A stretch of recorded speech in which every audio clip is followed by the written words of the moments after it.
Vedo che è da un po' di anni che Cortina ci sta provando, questa mia presenza oggi è un augurio, un in bocca al lupo più grosso, quindi questo mio intervento penso che renda possibile e dia una mano per veramente che si vincano questi mondiali del 2017. Cortina gioca tutti i suoi assi e per sostenere la sua candidatura ai mondiali di sci alpino 2017 sceglie il più grande sciatore italiano degli ultimi 30 anni.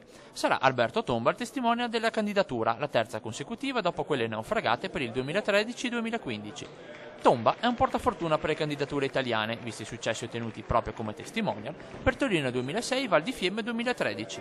Non c'è due senza tre, si dice. Questa è anche la speranza di Cortina, che sul suo territorio vedrebbe realizzati importanti interventi. Ci sono un sacco di investimenti che serviranno ai mondiali, ma servono anche a Cortina. Oltre 100 milioni di euro di investimenti che sono sottoscrivibili rispetto alla tangenziale, alla pista da bob, ai nuovi parcheggi e molto altro ancora, l'eliporto. È l'occasione per dire che tutte queste strutture comunque sono anche funzionali ai nuovi mondiali. A sostenere Cortina scende in campo tutto il nord-est, quello politico dalla regione Veneto a quella Friuli passando per Trento e Bolzano, e quello economico. Il tavolo esecutivo potrà infatti contare su almeno una decina di importanti imprenditori del Triveneto, dal settore bancario a quello vinicolo fino alla grande industria.